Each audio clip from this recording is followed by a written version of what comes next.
Writer अपने सब live में जुड़ जाओ, कुछ बात करऽ के छै आइ। और फेसबुक और व्हाट्सएप सॉरी फेसबुक और यूट्यूब दुनू पर एक साथ लाइव आयल छियै, ताहि दुआरे कहने रहियै काल्हिखुना कि लाइव आबैके छै 11 बजे, बट नेटके प्रॉब्लमसँ हम आबि नहि पेलियै लाइव। जुड़ि जाओ, किछु बात करऽके छै और गाना सबके मतलब सॉन्ग सबके बारेमे ही किछु बात करऽके छै। और बहुत परेशानी भऽ रहल छै अभी फोनपर या फिर व्हाट्सएपपर मैसेजो अहाँ सबके देखायब, और बहुत ज़्यादे टॉर्चर करै छै अभी।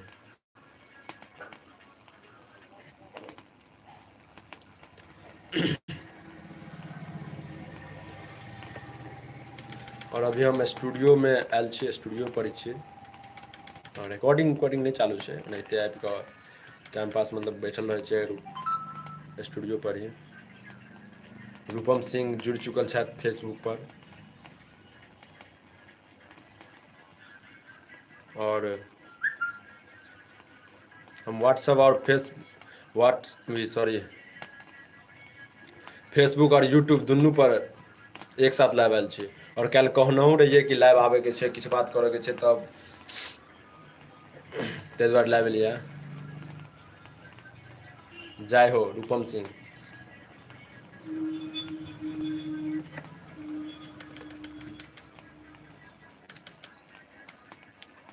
और जे भी आदमी यूट्यूब या फेसबुक पर जुड़ि गेल छी, ओ शेयर एकटा लगा देबै, जरूर शेयर कऽ देबै ताकि दोसरो आदमी तक पहुँच जाए।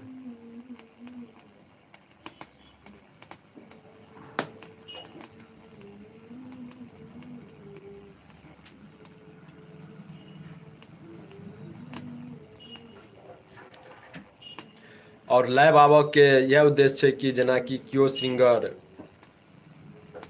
हमरा जेना गीत लिखऽके लेल कहै छै, जेनाकि अहाँसब हमर गीत सुनबो केने छियै, छोटसँ छोट और बड़सँ बड़ सब सिंगर गाबै छथिन हमर गीत, और खूब मतलब मार्केटमे सुनबो करै छै ओ गीतके, तऽ लिखऽमे कोनो आपत्ति नहि होइ छै, कोनो आपत्ति नहि, मतलब कि सिंगर कहै छै हम लिख दै छियै गीत, और गीतके जे दुर्भाव नजरिया से देखै छै ओकरे गीत खराब लागै छै, सबके गीत खराब नहि लागै छै। जेनाकि कोनो गीत छै, यानी कि हम किछु दिन पहिले धर्मेंद्र भैया हमर गीत गेने छलखिन, धर्मेंद्र निर्मलिया, जिनका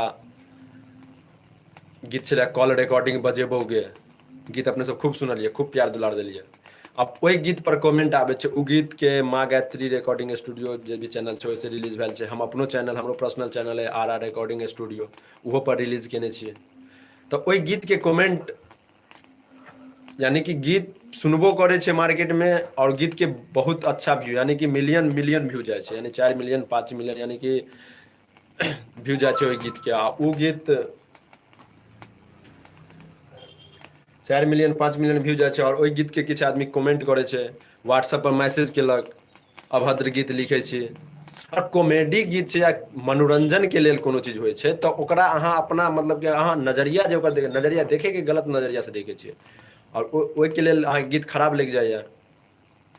किछु दिन पहिले अभी मतलब कि मार्केटमे सबसे ज़्यादा बजै छै गीत, हमर लिखल एकटा गीत छै, और ओ गीत छै गुज गुज बुझाइ छौ। ओहिपर हमरा कमेंट, हालांकि कमेंट कि व्हाट्सएप पर फोन धमकी सेहो आबै छै, इतना गलत गाना, अरे गलत गाना छै, कोनो भी गाना गलत छै तऽ गलत गाना तो आप सुनते कहाँ हैं?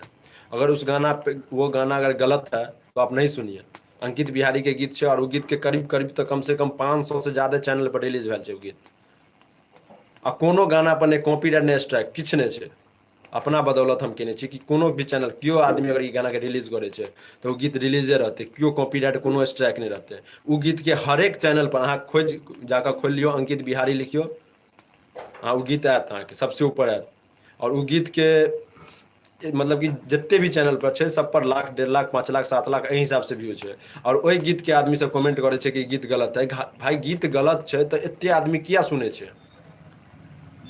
ओकरे अंकिते बिहारीके गीत छै, भक्ति गीत छै, भक्ति गीत पर व्यू नहि जा रहल छै, ओ गीत पर व्यू जाइ छै। आदमी के जे सुनतै सएह ने गेतै आदमी। उमेश कुमार नाइस, सिंगर सरोज संगम, हमर सरोज भाइ जुड़ि चुकल छथि, जय जय फेसबुक पर। और इएह बात छै, यानी कि कोनो भी गीत केओ लिखबाबै छै गीत, अगर मानि लिअ हमरा गीत हम गीत लिखै छियै, कोनो सिंगरके गीत लिख कऽ दै छियै तऽ ओ गीत लिखैके हम पैसा लै छियै। और हमरा ओहिसँ कोन मतलब छै। अहाँके अगर कोनो दिक्कत अइ तऽ अहाँ सिंगरसँ बात करू, हमरा अहाँ किया टॉर्चर करै छी। हमरा जे गीत लिखै लए कहतै अहूँ कहबै तऽ अहूँके गीत लिख कऽ देब। और बात रहलै दोसर कि गीत हमर गलत छै तऽ अहाँ कोन, जे भी आदमी हमरा कहै छै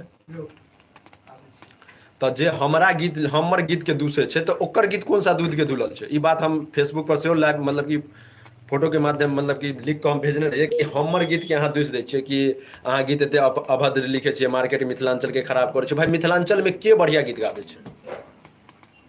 मिथिलाञ्चलके कतेक भी कोइ भी सिंगर छै जे हमरा बता दिअ कि अच्छा गीत गाबै छै, ककरो तऽ किछु नहि होइ छै। हमरा बिना मतलब के फ़ोन कऽ कऽ व्हाट्सएप पर मैसेज, ये करेंगे वो करेंगे। यूट्यूब पर जुड़ि चुकल छथि चाँद खान, जिनकर गीतो आबैवला छै ईदके, सुपर से ऊपर, रंजीत कुमार रंजीत सुपर, चाँद सुपर। और जते भी आदमी जुड़ल छी प्लीज़ रिक्वेस्ट है अहाँ सबके कि लाइवके शेयर कऽ देबै। धुनीलाल और भाईजी छथि हमरा गामके, ओहो जुड़ि चुकल छथि। सिराज दीवाना नाइस, और जे भी जुड़ल छी एकरा शेयर कऽ देबै। तऽ कहैके वएह उद्देश्य छै कि यानी कि मार्केटमे गाना, यानी कि कोई भी गाना छै तऽ ओ गीत तऽ नहि छै कि अहाँ घरमे सुनऽके लेल ओ गीतके उपयोग करै छै। गीतके ने शादी विवाहके मनोरञ्जनके लेल गीत बनायल जाइ छै। और मनोरञ्जनमे शादी विवाहमे हमहूँ नाचै छियै, अहूँ नाचै छियै। गीत मनोरञ्जनके लेल बनल छै तऽ मनोरञ्जन करियौ ने गीतके। अहाँ गीतके गलत नजरियासँ जे देखबै, गीत सङ्गीत की छै? गीत सङ्गीतके अहाँके की मतलब, गीत सङ्गीतके की मतलब मायने रखै छै कि अहाँ हरदम सुनै छियै? अहाँ अपना घरमे सुनै छियै, ई बात तऽ नहि छै। घरमे सुनऽके लेल अलग गीत छै, ओ गीत सुनू ने। अहाँ सीधे अभद्र गीत कहि दै छियै, गलत छै। मिथिलाञ्चलमे कोइ भी स्टार सिंगर छै, किनकर गीत खराब नहि छै आ किनकर गीत बढ़िआँ नहि छै। सब गीत, सब रङ्गके सब गीत गाबै छै। अहाँ जे भी सिचुएशन छै, जे हिसाबसँ सिचुएशन होइ छै ओहि हिसाबसँ अहाँ गीत गैयौ ने। तऽ झूठोके किया बिना मतलबके? आब शादी विवाह छै तऽ ओहिमे गीत बजबे करै छै। आ जाहि टाइममे आब तऽ हमरा सबके गर्व होइए कि मतलब कि मैथिली गीत बाजै छै मिथिलाञ्चलमे। जाहि टाइम भोजपुरी गीत बाजै छलैए ताहि टाइममे अहाँसब की करै छलियै? अभी यानी कि हमर नम्बर अहाँ तऽ रहै तऽ अहाँ मतलब बिना मतलबके फ़ोन कऽ कऽ हमरा परेशान, मतलब कि कॉल कऽ कऽ धमकी परेशान केनाइ चालू कऽ दै छियै। जाहि टाइममे अवधेश प्रेमीके गीत बाजै छलैए ओहि टाइममे तऽ अहाँ सबके नम्बर नहि छल, तऽ अहाँसब किछु नहि छलियै। बजै छै अभियो, लेकिन हमर सबके नम्बर आब यूट्यूब पर छै, व्हाट्सएप पर छै, यूट्यूब पर अइ, फेसबुक पर छै। तऽ अहाँसब मतलब फ़ोन लगा कऽ बिना मतलबके, भाइ जिनका भी प्रॉब्लम जे हमर गीत से तऽ आबू मिलू। काल्हि खुना हम व्हाट्सएप पर मैसेज, व्हाट्सएप पर स्टेटस लगेलियै कि काल्हि 11 बजे लाइव आयब। सन्नी सागर जे अनिल यादवके गीत लिखे छथिन, मैसेज हम देखाबै छी अहाँके। सन्नी सागरके हम मतलब लिख कऽ भेजलियै, ठीक छै भाइजी आबू। और हम जे बात कहलियै छल कि लाइव आबऽके छै, और किछु आदमी परेशान करै छै कि गीत बहुत गलत लिखते हैं, बंद कीजिए गीत लिखना। देखिए ये स्टेटस हम लगेने रहिए, ये स्टेटस छै। लाइटके वजहसँ नहि देखा रहल है, हम देखाबै छी। एकर सन्नी सागरके मैसेज देखाबै छी।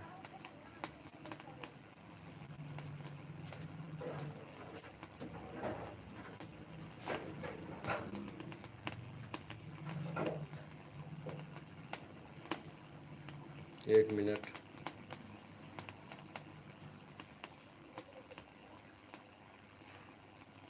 देखियौ जब हम स्टेटस लगेने छलियै कि हम लाइव आबि रहल छी काल्हिखुना, कियाकि बहुत आदमी परेशान कऽ रहल छै फ़ोन कऽ के कि ऐसा गीत ऐसा गीत ऐसा गीत वैसा गीत सबके। तऽ हम ओकरासँ कहऽ चाहै छी, ओ तऽ ताहिके बाद ओहो हमरा फ़ोन केलक कि ठीक छै भाइ, देखियौ पूरा मैसेज छै सन्नी भाइके।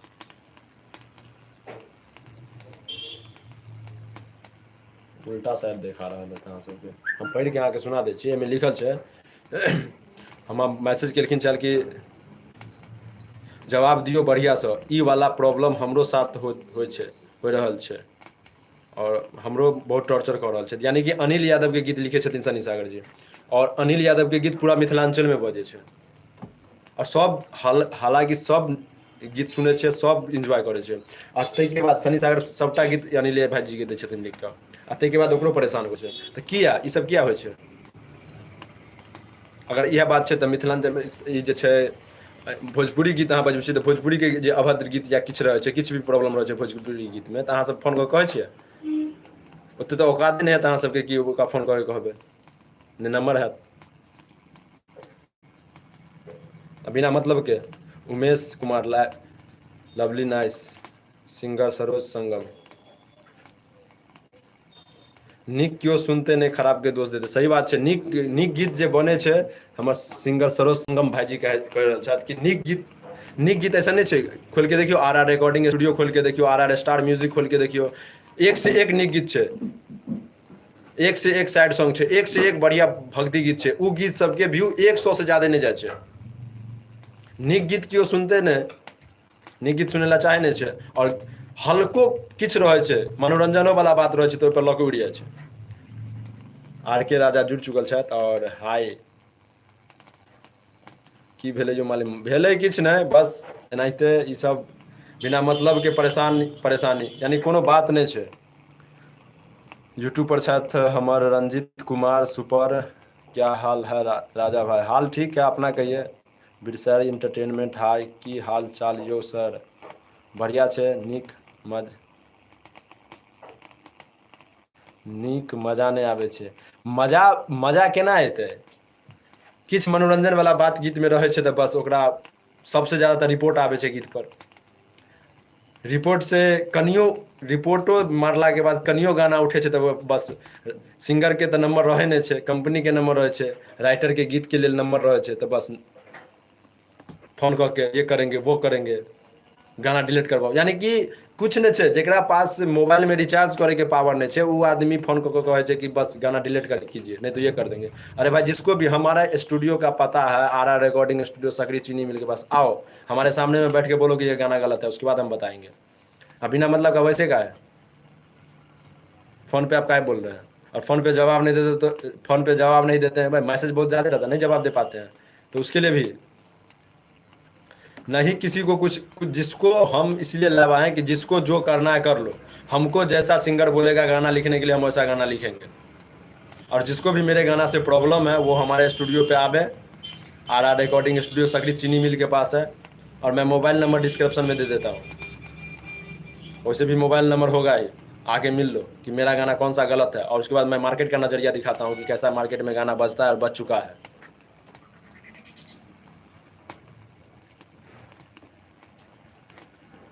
बस यह बात है और परेशान नहीं करूँ गीत नहीं सुनो हम सबसे बड़का सब एक गो रिक्वेस्ट करब कि गीत नहीं सुने के नहीं सुनू गीत किनको अनिल यादव के गीत है रफ गीत है अनिल यादव के गीत निकल तो ई मारलक स्ट्राइक उ मारलक कॉपीराइट उ मारलक फलना चिलना दिस डाट रिपोर्ट मार के बस गाना के अभी चुम्मा के दोकान एते बस वो पर रिपोर्ट आयल है एते रिपोर्ट आयल है कि पूछियो ने आ जिते भी आदमी जुड़ल है सब लगभग में सुनने होबे चुम्मा के दोकान गीत सनी सागर लिखने छे ओई गीत पर ओकरा धमकी आवे छे कि ऐसा गाना काहे लिखतो अभद्र गाना काहे लिखतो ई गाना में की छे हंसी मजाक वाला बात छे शादी विवाह में बज छे भ गेलै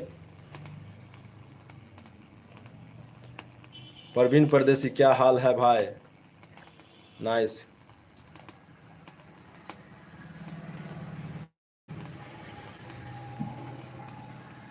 हाँ कोई कुछ बोले उससे मतलब नहीं है मतलब अपने काम से मतलब हम भी इसीलिए लाभ आए कि हमको कोई कुछ बोलता है उससे हमको कोई मतलब नहीं है बस हमको जो टॉर्चर मतलब जो भी कुछ भी कहता है या भी कोई मतलब फ़ोन करके हमको बोलता है कि आप आइए गाना बंद कीजिए या डिलीट कीजिए तो उससे मैं इतना ही कहना चाहूँगा कि वो अपना आकर के हमारे स्टूडियो पर मिले और हमको बताए कि कौन सा गाना मेरा गलत है उसके बाद मैं उसको मार्केट का नज़रिया दिखाऊंगा कि मार्केट में चलता क्या है और खाली हमारा ही नहीं सबके साथ यही हाल हो रहा है जितना भी और हाँ सिंगर को कोई फ़ोन नहीं करता है क्योंकि समझता है सिंगर को अगर फ़ोन करेगा तो सीधे बांस कर देगा इसलिए राइटर सबको परेशान करता है बिना मतलब का कोई हम लोग को कोई गाना लिखने के बाद हम लोगों को कोई मतलब नहीं रहता गाना से सिंगर गाया या नहीं गाया कौन से कंपनी पे रिलीज हो रहा है नहीं हो रहा हमको क्या मतलब है उससे सिंगर हमसे गाना लिया हम लोगों को पेमेंट करता है मैं गाना लिख के जिस तरह का सिंगर गाना बोलता है उस तरह का गाना हम लोग लिख कर देते हैं आइटम सॉन्ग हो भक्ति सॉन्ग हो लोकगीत हो सैड सॉन्ग हो जो भी होता है हम लोग लिख कर देते हैं हम लोग को क्या मतलब है पब्लिसिटी का पब्लिसिटी उनका होता है हम लोग का कुछ नहीं होता हम लोग का सिर्फ नंबर रहता है कि दूसरा सिंगर को भी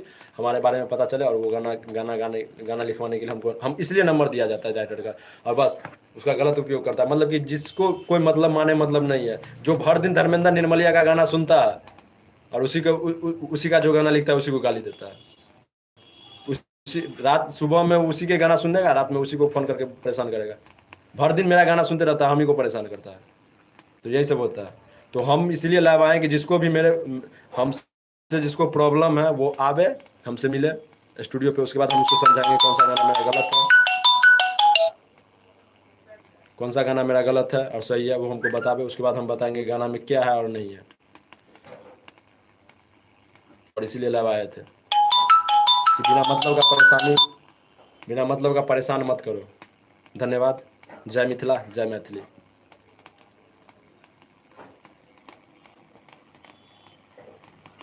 बहुत बढ़िया थे।